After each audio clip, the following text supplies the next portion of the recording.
नमस्कार, मेरा नाम दिव्यम हुआ। मैं शिक्षा विभाग के तरफ से आप लोगों को बीपीएससी की हुई सारी बहाली के रिगार्डिंग जितनी भी जानकारी है मैं अभी आप लोग से साथ साझा करना चाहूँगा। पहले तो मैं धन्यवाद देना चाहता हूँ शिक्षा विभाग और बीपीएससी का दोनों ने साथ में मिलकर इस पूरे बहाली को बड़ी ही दक्षतापूर्ण इसको करवाया गया।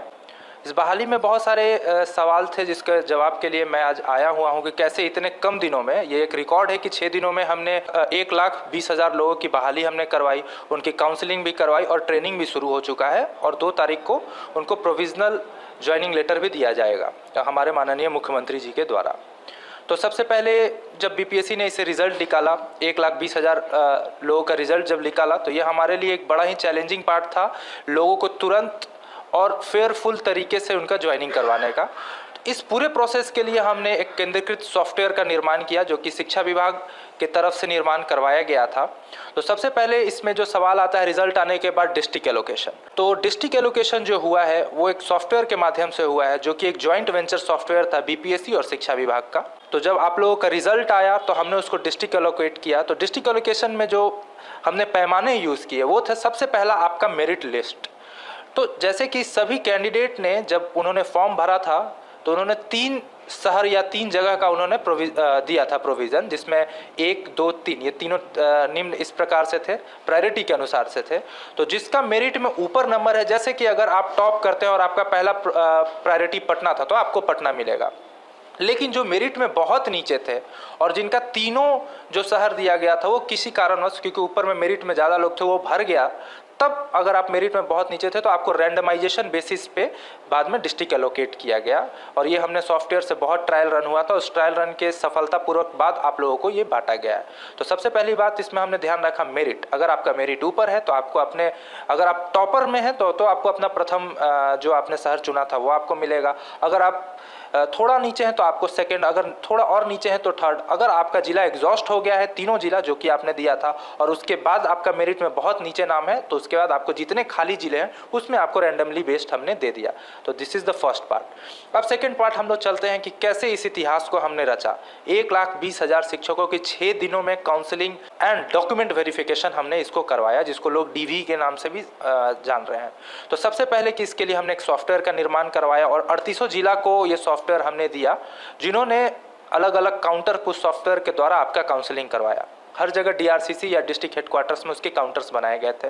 तो सबसे पहले हमने सॉफ्टवेयर में क्या चेक किया, हमने चेक किया कि क्या आपके रिजल्ट हुए थे, क्योंकि जो स्टूडेंट्स ने एग्ज़ाम दिया उसमें से जिसने उसमें उत्तीर्ण हुए, सफल हुए, उनके रिजल्ट्स और उनके प्रोफाइल को हमने बीपीएससी के द्वारा डेटा शिक्षा विभाग ने लिया और उसी डेटा को उस पर डाला गया। अगर कोई फर्जी आदमी वहाँ पे आके बोलता है कि मैंने तो एग्ज़ाम दिया है, मेरा रिजल्ट आया है, तो उसका रिजल्ट वहाँ पे शो नहीं कर रहा था। तो इससे प्रथम चरण में हमने ये देखा कि जिस आदमी का रिजल्ट आया है उसका पूरा प्रोफाइल अगर मैच कर रहा है, प्रोफाइल में हमने उसका नाम, उसके पिता का नाम, उनके कैटेगरी, किस शहर से वो आ रहे हैं, किस सब्जेक्ट में, क्योंकि 3 सब्जेक्ट में इसका एग्ज़ाम हुआ था, 1 to 5, 9 to 10 और 11-12, और उसके अंदर 43 अन्य विषय थे।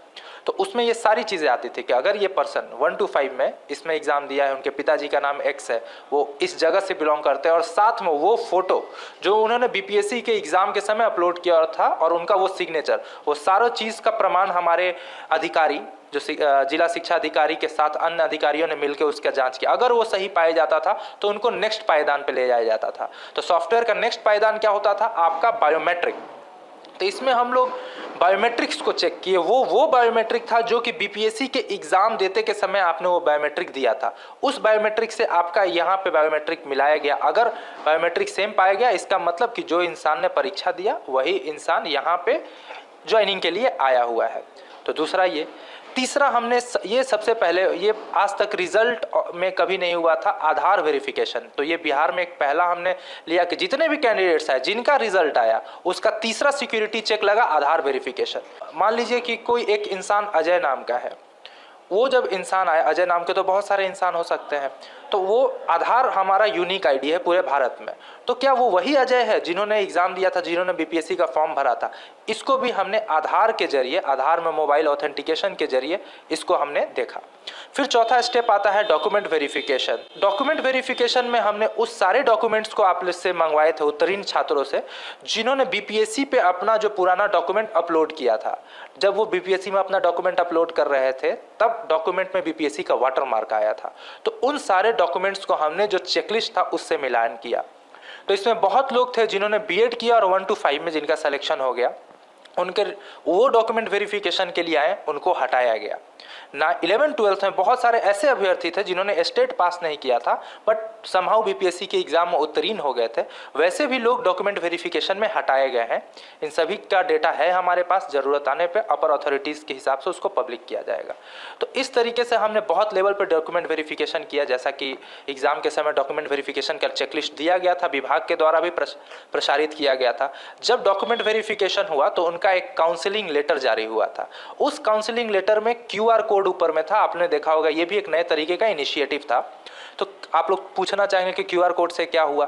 तो क्यूआर कोड से ये हुआ कि जैसे ही स्टूडेंट वहां से 4 सिक्योरिटी चेक करके अब 5वां सिक्योरिटी चेक क्यूआर कोड से आया, तो उस क्यूआर कोड को हम लोग निकाल के वो लोग ओरिएंटेशन सेंटर अलॉट हुआ। तो वो अपने अपने ओरिएंटेशन सेंटर पे गए। वो उसमें वहाँ पे देखा गया कि क्या वो वही बंदा आया है जिसने वहाँ पे अपना लेटर जनरेट करवाया है, जिसने एग्जाम दिया था, जिसके नाम पे लेटर जनरेट हुआ है कि नहीं। हो सकता है आजकल फोटोशॉप का जमाना है, यहाँ तक कि जो हमने काउंसलिंग लेटर दिया था वो भी चेंज हो सकता था, बट क्यूआर चेंज नहीं हो सकता। ये क्यूआर कोड की खासियत है। तो जब वो अपने ओरिएंटेशन सेंटर पे गए, उनका क्यूआर स्कैन करवाया गया, और जब क्यूआर जब स्कैन होता है तो जो ओरिजिनल लेटर है उसका जो कॉपी है वो वेबसाइट पे दिखने लगता है, एजुकेशन डिपार्टमेंट के अधिकृत यूआरएल के वेबसाइट पे दिखने लगता है। तो उससे उस लेटर की मिलान किया गया। अगर तब वो सही पाया गया और उस लेटर, काउंसलिंग लेटर पर उस जो आदमी था उसके सिग्नेचर और फोटो दोनों था, तो उससे उसके फोटो की मिलान की गई और देखा गया कि वो सही आदमी है, तब उसको ओरिएंटेशन प्रोग्राम में प्लेस किया गया। ओरिएंटेशन अन्य डाइट्स या होटलों या पीटीईसी में दिया जा रहा है। और फिर वहां से हमने ओरिएंटेशन का भी एक ऑनलाइन सॉफ्टवेयर, ये सारे केंद्रीकृत सॉफ्टवेयर था। अब जैसे ही वो गया तो वो एक दूसरा सॉफ्टवेयर आया जिसका उसने ओरिएंटेशन डिटेल्स आ गया। तो एक शिक्षक की जब से बहाली शुरू हुई थी, जब वो उत्तीर्ण हुआ, उसके सारे वेरिफिकेशन, उसके काउंसलिंग लेटर से लेके ओरिएंटेशन प्रोग्राम तक का हमने ऑनलाइन डेटा मेंटेन रखा। सारे डेटा एक दूसरे से सिंक थे, मतलब सारे डेटा एक दूसरे से चेक कर रहे थे क्या क्या वही आदमी है कि नहीं, ये वही बंदा है कि नहीं। तो ये टोटल 7 जगह हमने सिक्योरिटी चेक लगाया था। और उसी तरीके से हम लोग नए नए सिक्योरिटी चेक्स नियुक्ति पत्र में भी डालेंगे, जो कि 2 तारीख को आपको देखने को मिलेगा, जिस दिन माननीय मुख्यमंत्री नियुक्ति पत्र को बांटेंगे, लोगों के बीच में इसको बांटेंगे। अब हम लोग आते हैं कि स्कूल अलॉटमेंट। बहुत ही भ्रांतियां फैलाई जा रही हैं डिस्ट्रिक्ट्स में। बहुत सारे लोग हैं जो कि गलत भ्रांतियां फैला के लोगों से पैसा ऐंठ रहे हैं, तो इन सभी के बातों में ना आए। ये एक पूरी तरीके से रैंडमाइज बेस्ड सॉफ्टवेयर के थ्रू स्कूल एलोकेशन हो रहा है। अभी हम लोग डिस्ट्रिक्ट से स्कूल वाइज रिक्तियों की मांग की है, वो भी सॉफ्टवेयर के थ्रू हो रहा है।